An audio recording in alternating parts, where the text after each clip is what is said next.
Ini ayah aku. Bekas tentera, garang, tegas dan sangat berdisiplin. Kalau dia nak sesuatu tu, dia mesti nak juga. Ayah nak apa-apa? Tak ada apa-apa. Tapi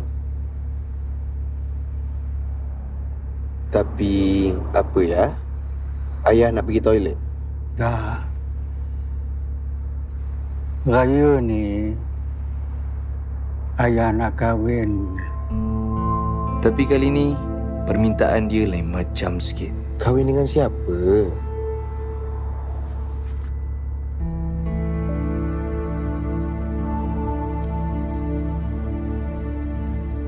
Sudah, jangan dilayan. Bukan-bukan je permintaan dia. Alah, Kak. Biarlah, Kak. Akak cakap sudah.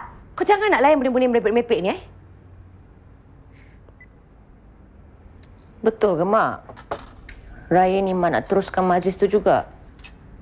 Dah orang nak kahwin dengan kita, terima je lah. Tapi Mak...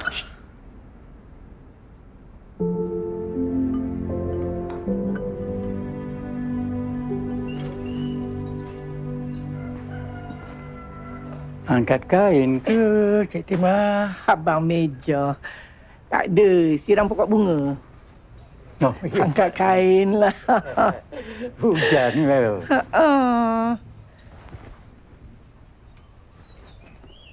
Raya ni, kita kahwin ya.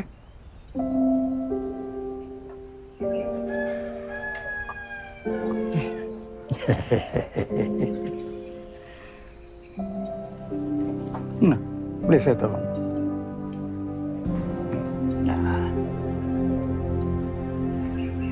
Allah.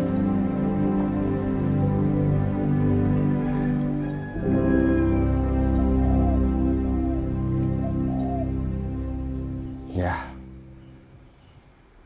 Tak payahlah, ya. Ayah tak peduli.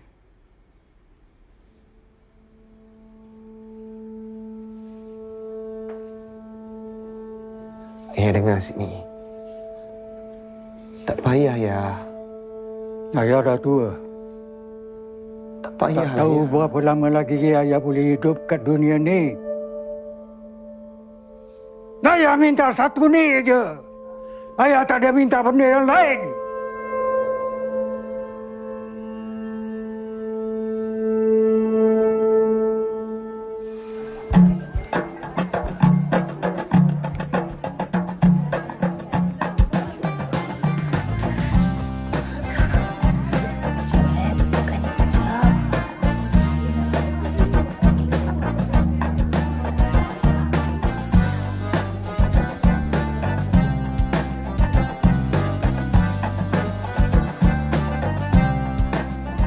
Tak apalah, Kak. Ni, ayah dengan Mak dah selamat kahwin dah pun. Sekali lagi. Biarlah diorang. Ya, Cik Timah tu mak aku.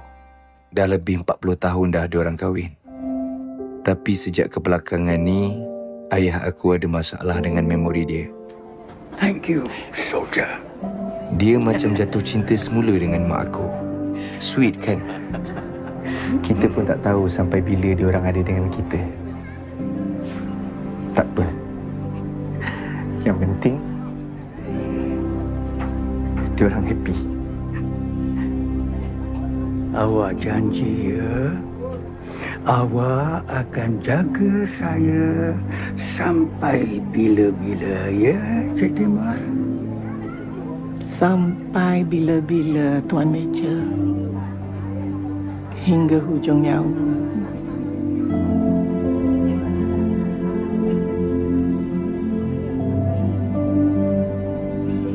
Ingatan pudar di mama usia.